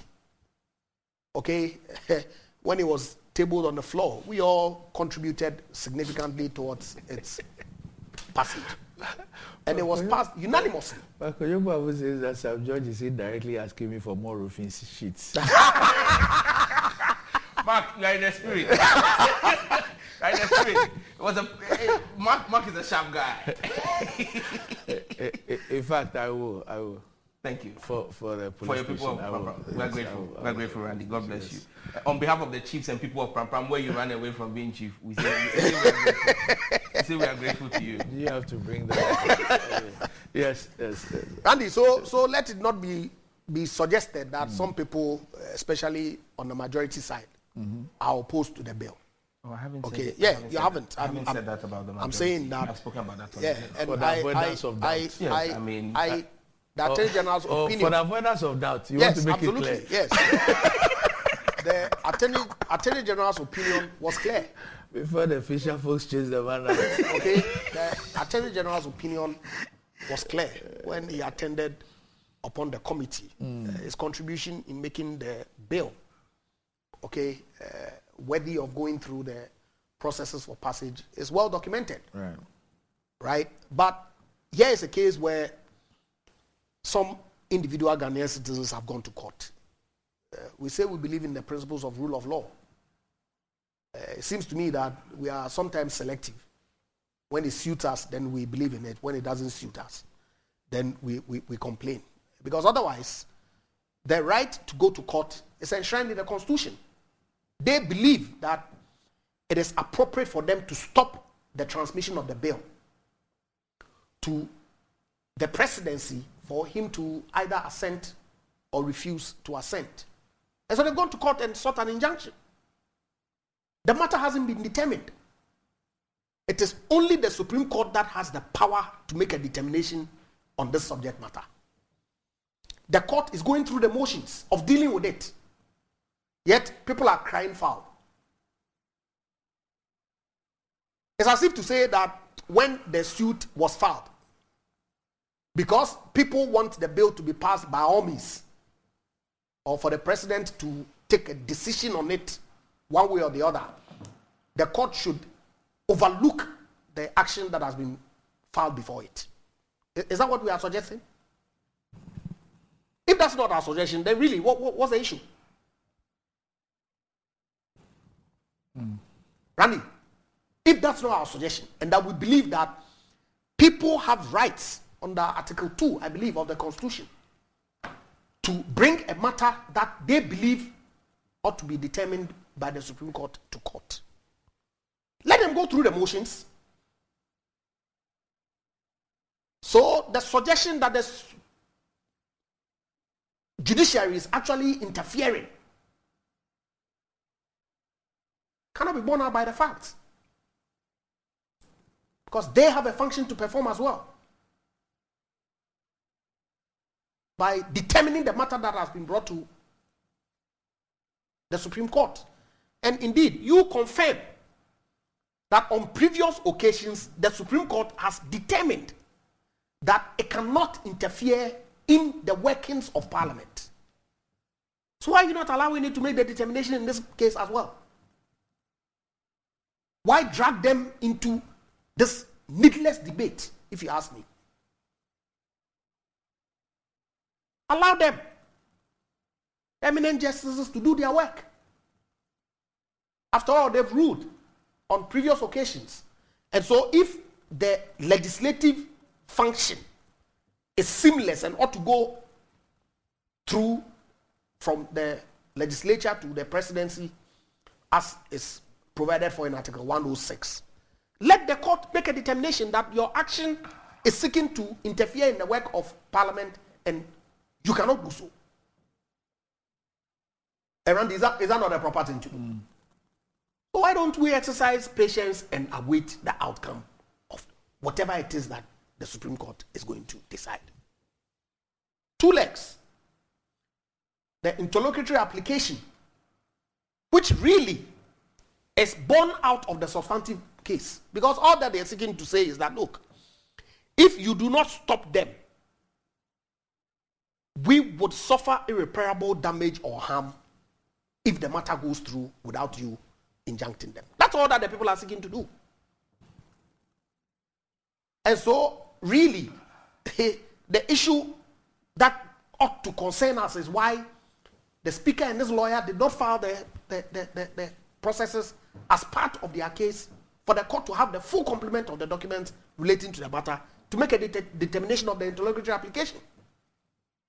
In any event, doesn't even go to the root of the substantive matter. So there's no deprivation. Nobody is being prevented from pursuing their case. So I will urge some of these things. Yes, I know the emotions that are involved, but let's be cautious, restrain ourselves a little bit in allowing the processes to work. 17th July is not far off. The Supreme Court would decide, and of course the substantive matter will be determined, and we'll know whether the presidency ought to receive the documents, the bill, and deal with it, or that indeed and in fact Parliament ought to cease and desist until the matter is determined. Randy, yes. I pray we don't get to the scenario playing in my head. Which is what? I would love to see an attempt by the judiciary to seek to gag Parliament from exercising its oversight its legislative function, and Parliament calling the bluff of the judiciary. And let us see them cite the Speaker for contempt. You see, Randy, we must get to that place where and this conjecturing is not helpful. No, wait, let me tell you something. It's not. Bobo, it's completely unnecessary. We are getting to a place where we are not getting anywhere. The judiciary in our country. We haven't gotten anywhere. Bobo, when you were speaking, I was quiet though. Don't do stuff like this. The judiciary in our country doesn't help. Seems to be overreaching, especially with the legislative arm. And it's simply because the legislative arm has sat down and allowed the executive to literally overreach into the legislature. And we have a legislature that, until this parliament, given the situation of this parliament, was basically seen as a rubber stamp parliament for the executive. The judiciary is taking a cue from it. You had a situation where it will be found offensive for a member of parliament not to refer to a judge by their official title. Meanwhile, the judiciary had or found it expedient to determine that members of parliament are not worthy of bearing our title. I don't understand what you're saying. The comment that the former Chief Justice made. Yes. Sophia Which Akufu, comment? That the honorable member of parliament for, I can't recall exactly. Mama Yariga's case. She said she would not refer to him as the honorable member of parliament. Because I am told that. But it's not a title to your person. I'm told that the title, in fact, the issue of the honorable, it's how you MPs are expected to address yourselves in the House. Of course. It is not about us. It's you people who have now transferred the thing to us to the extent that now, even if your banks don't add honorable to your name or your checkbook, you are upset. No, Randy, you see, let's not belittle the issue. I don't even use honorable. What do you think the judges will allow us? Are you aware of what I just said? Yes. That is supposed to be how you address it is a title yourselves. For the office you hold, and you refer to your honorable colleague member. Yeah. Yes. So the honorable member for so and so. Yes. So I'm not even supposed to you don't address you as honorable Mesa or honorable. It's just out of. I actually prefer the Bobo that you don't need to be. But Randy, I think I'm called Jata more than I've ever been called any other thing in this country. I don't have a problem with it. But you see, the point I'm making here is this: is that they're going to export you to Malaysia under the 24-hour economy. It's not a problem. I've seen your mission on social media, and I've chosen to ignore you on social media, and I ignore you here. I take it as wind that just blew. Randy, the point I'm making here is that we need to, the legislature has to stamp its foot down and let the judiciary know that it should not overstep its bounds. So I was saying to one of my colleagues in Parliament that they should tell me the number of lions that have been imported. So I import a helicopter to do the feeding at night. You are tourism minister. Yes. before he buys the helicopter, he should ask his colleague, the minister who he is with now, where the sky trains are. So at least nobody has taken our taxpayers' money, but SkyTrain will pay $2 million for SkyTrain. You see, of course, I mean that's just on the better side. You see, I'm not too comfortable with trying to give the dog a bad name and hanging it. Because really, what has the judiciary done relative to this matter or any other matter that has gone before it? They don't initiate cases on their own. People take the cases to court, and it's their duty to make a determination. To dismiss frivolous cases with a lack. Dismiss frivolous cases. That who makes a determination as to their frivolity or otherwise? The case. They ought to. And that's why so, I said with a lack. And so you think that this is frivolous because it's your bill that is an issue? It's not about it being my bill. It's about you are the sponsor of the bill. It's about is that it? The entirety of Parliament's powers. What power of Parliament has been infringed upon? The power to transmit a bill. But is it the court that has sought to the court have given it oxygen by delaying this process? How was it given oxygen? Let me ask you a question. Yes. Okay. So there is a dispute between Parliament and the executive, because the executive has refused to allow a transmission of a bill to it and has written to Parliament not to do so. Okay. Based on? You cannot take the basis out. No, I'm just saying that. Because that's the foundation. No. Let us state for the fact. No, I'm asking the question. Will you allow me to? The cease and desist letter was written a whole 24 hours before the court suit. Can you allow me? That must be put on record. Can you allow me? If he's coming in, no, can you allow me? That tells you that the Supreme Court... No, if you listen to me, you will not have issues. I'm saying that there is a dispute. I will sponsor your export to Malaysia. Don't worry. There's a dispute between the legislature and the executive over what the legislature believes an interference in its legislative work. The executive also believes that the legislature is not also observing time-tested precedents, because the president referred to the fact that when there are cases before court, everybody seizes everything around it and all that. Okay. So clearly, we saw the president's position on it. We heard Mr. Speaker's position on it. There is a disagreement. The judiciary is called upon to now make an interpretation which will give us clarity, assuming there is no clarity on the matter. Okay. Why I'm asking, so now this is the question. Yeah, sure. Now, is this not a matter which is so important that in other situations where the judiciary has decided that they will even sit daily and regularly to dispatch those matters, shouldn't this be a matter which should engender that kind of alacrity in dealing with it?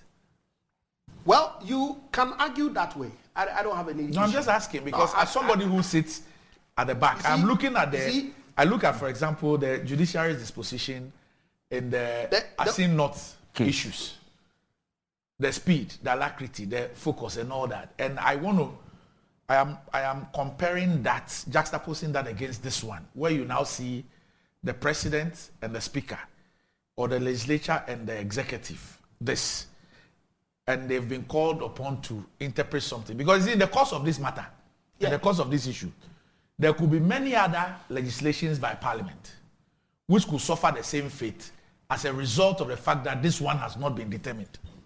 In fact, Randy, if I may.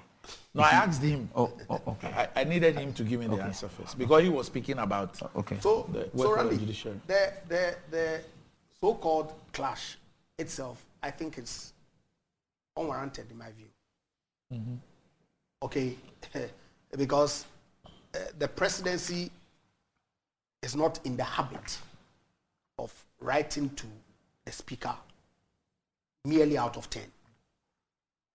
It had bases that have been set with a particular rate.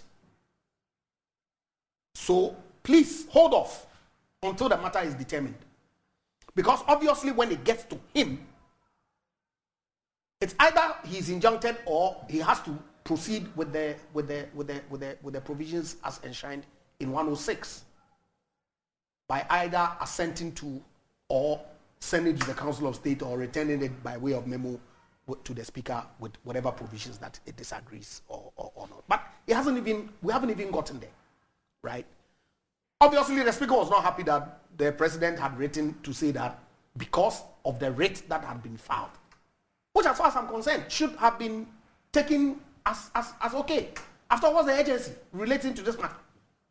Is it an issue of urgency or what?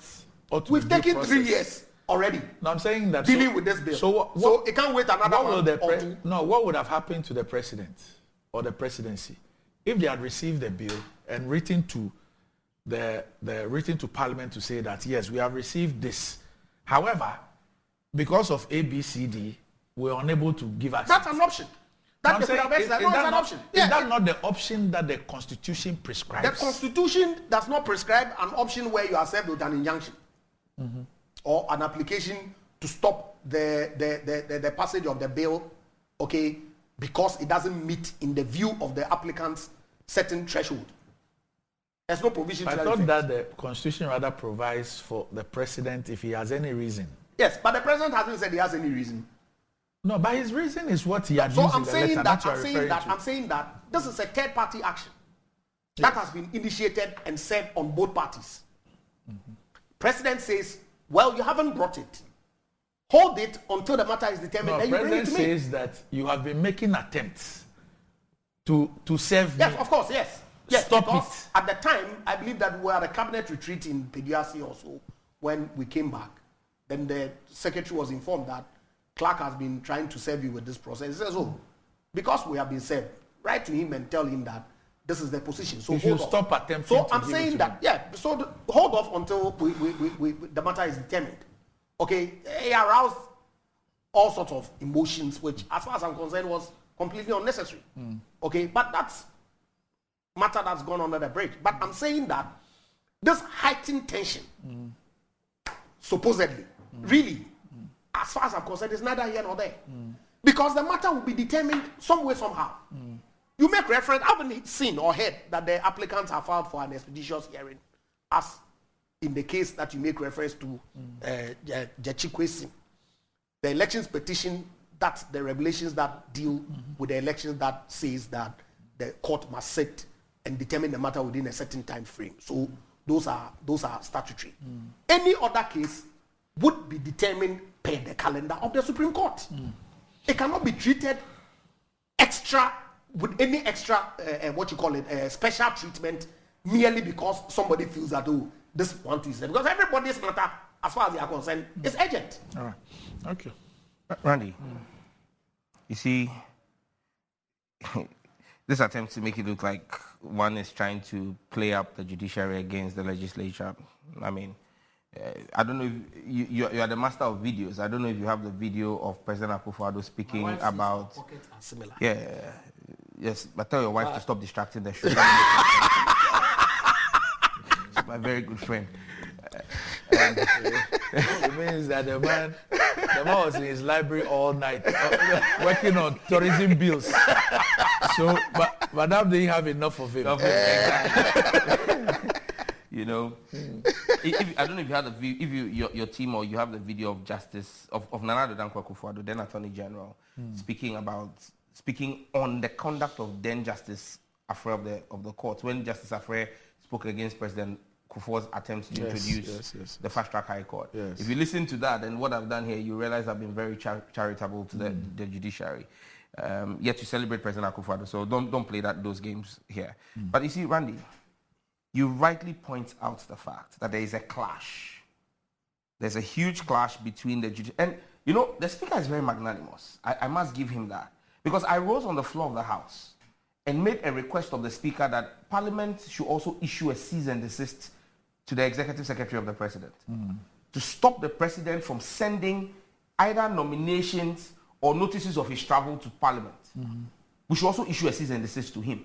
If the President thinks he has a cease and desist power on Parliament, Parliament should do same to the President. So no document from the Executive, Bobo's bills, anything from the government, we would also issue a cease and desist. Because, I mean, it's fair game. But you see, because the speaker is very magnanimous, he said to me that he appealed that we do not go into that arena. But imagine where we would have been. And that's why it would be considered prudent for the Supreme Court to have acted in an expeditious manner on this matter. But Randy, let us be very clear for the records. Bobo says that the cease and desist was issued because of the pendency of an injunction. That is not true. It's a lie. It's a lie because... On the day the letter was written, if my memory serves me right, it's either the 5th of March or something, or the 4th of March. On the day Bediotwo wrote that letter, that is an affront and an insult to the 1992 Constitution, ordering Parliament to cease and desist, which is a power that does not reside in the Executive Secretary to the President. There was no suit before the courts of our land. There was no injunction before any court, be it in Ghana or Guyana. And so it is incorrect, it is untrue that cease and desist was issued because there was a court case. But it goes to expose that there's Executive Secretary to the President at the very least, and I will not extend it to the President because I have no such evidence.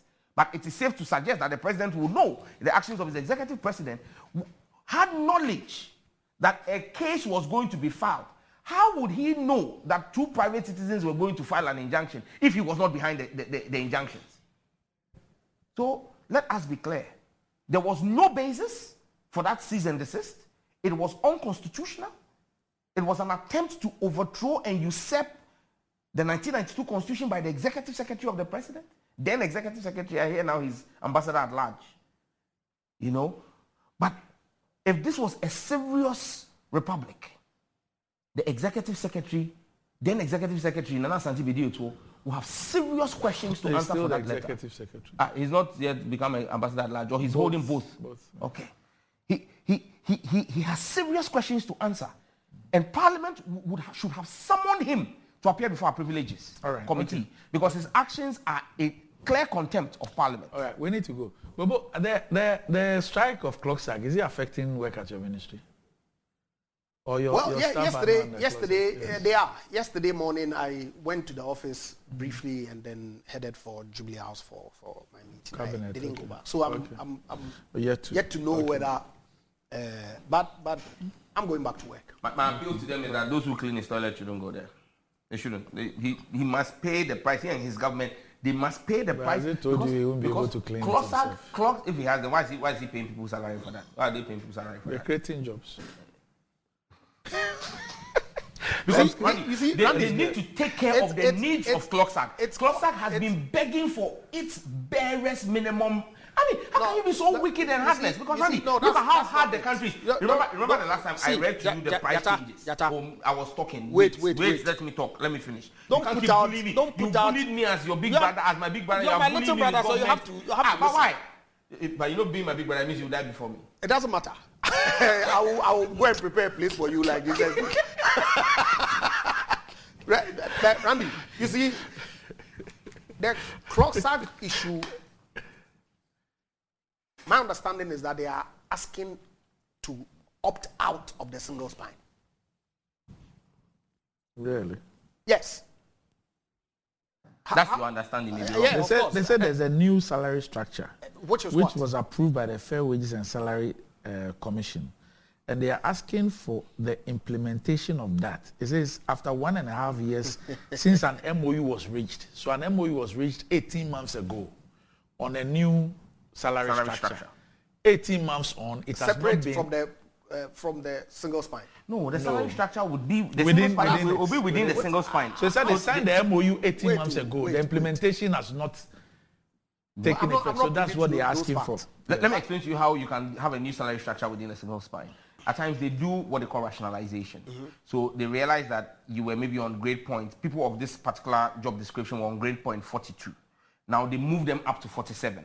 So it's a new structure. So now everybody who maybe is a stenographer grade 2 It's no longer on grade point 42 with its attendance salary and benefits, but it's now placed on 47. So every union goes to renegotiate movement on it. So within the structure. So that was my understanding.